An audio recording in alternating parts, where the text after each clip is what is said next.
중국이 미국의 반도체 제재로 인해서 생존을 위한 몸부림을 치고 있습니다. 그런데 그 과정에서 놀라울 정도로 무모한 도전을 하고 있어서 눈길을 끌고 있습니다. 이런 중국의 무모함의 끝은 과연 어디일까요? Y타임스가 중국의 현실을 파헤쳐 봤습니다. 지금 시작합니다.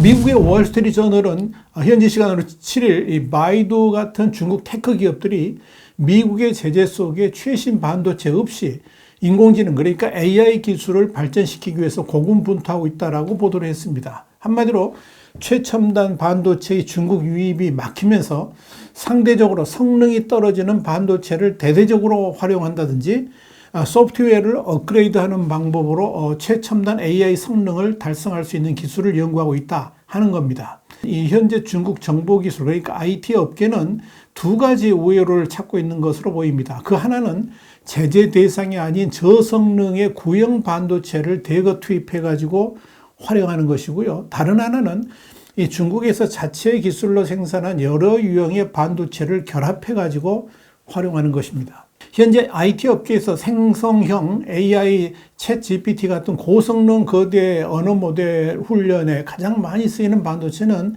미국의 엔비디아의 첨단 그래픽 처리 장치, 그러니까 GPU인 A100하고 H100입니다.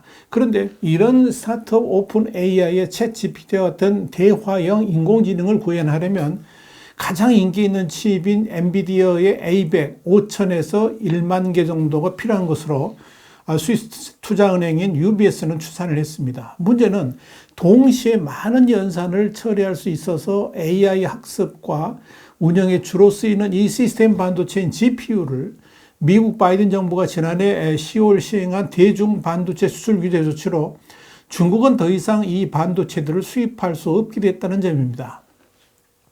최근 비공개 회의에서 나온 이 중국 반도체 산업협회 조사에 따르면 미국의 제재 조치 이전에 수입해가지고 남아있는 중국 내 엔비디아 A100의 보유량은 한 4만에서 5만 개 정도에 불과한 실정입니다. 이에 따라서 알리바바와 바이두 같은 이 중국 기업들은 미국의 제재 이전에 비축해 두었던 A100 같은 이 최신 칩의 사용을 극도로 제한하면서 아껴놓고 있는 길을 택한 것으로 알려졌습니다. 이런 이유로 바이두는 챗 GPT와 유사한 어리봇 개발을 위해서 자율주행 자동차 같은 부문에서 당연히 필요했던 A100 칩 사용을 어쩔 수 없이 중단했습니다. 대신 이 하이건 정보 기술의 DCU라든지 이 화웨이의 어센드 그리고 독자 개발한 쿤룬 같은 이런 자국산 칩을 활용하려고 노력하고 있지만 문제는 바이두를 비롯한 중국 기술 기업의 자체 생산 반도체가 아직 성능이 떨어지기 때문에 효율이 그만큼 따라주지 않아서 고민하고 있다는 겁니다.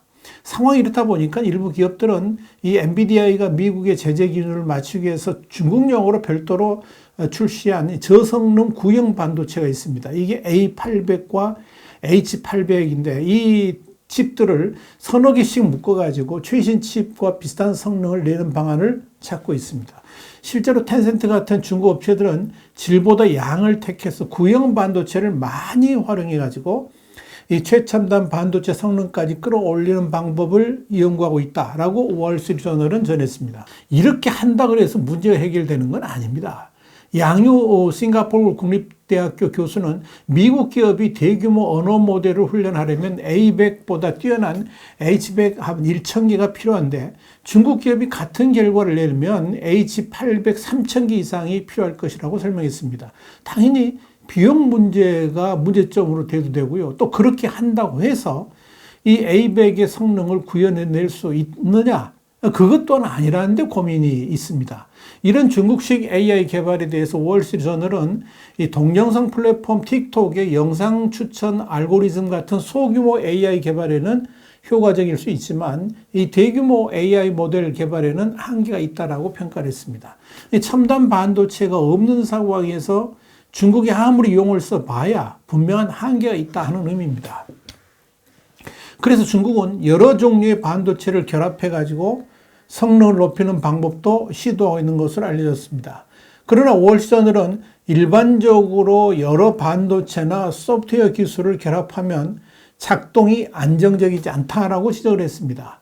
페이스북 모기업인 메타 플랫폼스의 AI 연구원인 수전 장은 중국이 시도하는 방법은 미국에서는 거의 시도하지 않는 최후의 수단이라고 평가를 했습니다. 자, 그렇다면 중국은 왜 이렇게 무한도전을 감행하는 것일까요? 물론 대중국 제재가 시퍼렇게 살아있는 상황에서 중국이 살아날 방법이 그것밖에 없기 때문에 그럴 수 있습니다. 그런데 현실을 맞닥뜨려야 하는 연구자들은 암담하기 짝이 없는 노릇일 겁니다. 사실상 되지도 않을 도전에 머리를 박고 있기 때문에 그런 거죠. 물론 구동이야 되겠지만 미국과의 기술 수준 차이가 현격하게 나면서 곧바로 좌절하게 될 겁니다. 그럼에도 무조건 달려가야 되는 이유는 바로 시진핑 주석의 지엄한 명령 때문입니다. 시 주석은 지난 5일에도 제20기 당 중앙재경위원회 1차 회의를 열고 핵심 기술 영역에서 돌파구를 찾기 위한 노력을 강화하라 이렇게 지시를 했습니다.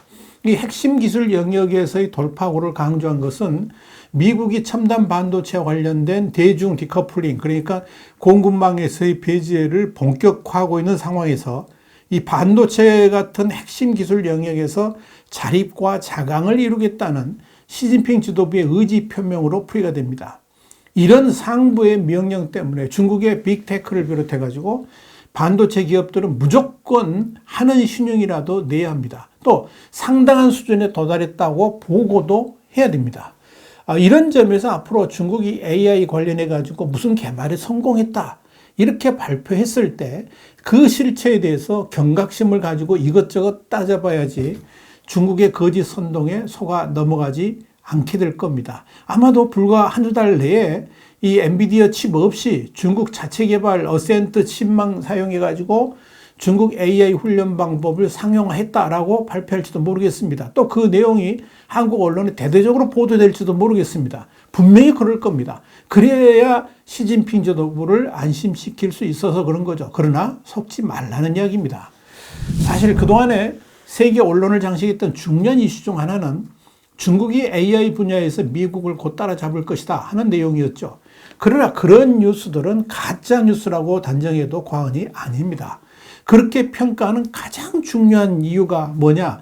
바로 중국이라는 나라의 체제가 창조형 AI를 받아들일 만한 준비가 전혀 되어 있지 않기 때문에 그렇습니다. 아마도 중국의 고급 기술자들은 세계 최고 수준의 창조형 AI를 만들 기술이 있을지도 모르겠습니다. 그러나 그들이 그런 꿈을 이루려면 중국을 벗어나야만 가능할 겁니다. 우선적으로 중국 당국의 끊임없는 검열이 그들 앞을 가로막고 있습니다. 중국 공산당 체제의 존속을 위한 검열이 살아있는 한 이 중국의 AI 챗봇 개발은 절대적으로 불가능합니다. 검열이라는 엄청난 장애물들을 뛰어넘는 AI 챗봇은 사실상 존재할 수 없기 때문에 그렇습니다. 자, 이런 상황에다가 미국이 주도하는 대중국 반도체 제재는 아예 AI 개발의 싹을 잘라버리는 효과를 가져다 줄 겁니다. 현실이 이렇다 보니까 중국 내 최대 검색 업체인 바이두를 필두로 해가지고 텐센트, 또 알리바바, 하웨이 이런 챗 GTP와 유사한 AI 챗봇을 출시하겠다 그러면서 엄청난 의혹을 내세웠지만 얼마 지나지 않아서 모두 다 꼬리를 내려버렸던 겁니다. 그런데도 중국은 AI 개발에 엄청난 자금을 투입하겠다고 합니다. 실제 또 투입을 하고 있습니다. 중국 당국은 돈을 쏟아부으면 뭐든지 될 수 있다라고 생각하고 있는지 모르겠습니다. 그러나 분명한 것은 안 되는 건 안 되는 겁니다. 문제는 이렇게 빤히 안 될 것을 웬만한 전문가들은 다 아는데 중국 공산당 지도부만 모르고 있다는 게 문제입니다. 지난해 2월 3일 홍콩의 사우스차이나 모닝포스트는 이 베이징 대학 국제전략연구소가 2022년 1월 31일 발표한 보고서를 인용해가지고 중미 간의 과학기술 디커플링 이후에 중국의 IT 산업이 한계에 빠졌다 그러면서 미국의 과학기술 디커플링 전략으로 중국의 반도체 생산과 인공지능 그러니까 AI 또 정보기술 IT 산업의 발전이 벽에 부딪히고 또 중국의 첨단 기술과 인력 확보가 한층 어려워졌다라고 분석을 했습니다. 보고서는 이어서 중국은 디커플링 이후에 기술이나 산업 등 대부분 분야에서 현저하게 발전이 뒤처질 뿐만 아니라 기술 진공 상태에 빠졌다 그러면서 특히 이 반도체 제조와 인공지능 AI 분야에서 큰 대가를 치르고 있다라고 강조를 했습니다. 사우스차이나 모닝포스트는 이와 관련해 가지고 이번 연구 결과가 해외 연구소가 아닌 중국 내 연구기관에서 나온 것이라는 점에서 시선을 끈다. 이렇게 평가를 했습니다. 이렇게 중국 내에도 국제적 현실을 정확히 인지하고 있는 지식인들도 상당히 있습니다. 그러나 그들은 시진핑의 정책에 아무런 영향을 미치지 못합니다. 시진핑 지도부가 중화 사상에 취해 있기 때문에 아무리 조언을 해도 아예 들으려고 하지를 않습니다. 중국의 성장은 미국이 중국을 WTO 체제에 가입시키면서 글로벌 경제 체제 속으로 이끌었기 때문에 가능한 일이었습니다. 그러면서 세계도 그렇고 또 중국도 상호 이익을 얻어왔었죠. 그런 과거를 다 잊고 지금의 중국 경제에 맺혀 있는 열매를 자신들이 다 이뤄낸 것이고 그렇게 성장한 배경이 바로 중화사상이라고 착각을 하고 있으니까 지금 같은 수많은 문제들을 양산해내고 있는 겁니다. IT 산업에서 중국의 미래가 사라진다면 국방력은 물론이고 경제력에서도 엄청난 차질을 빚을 수밖에 없습니다.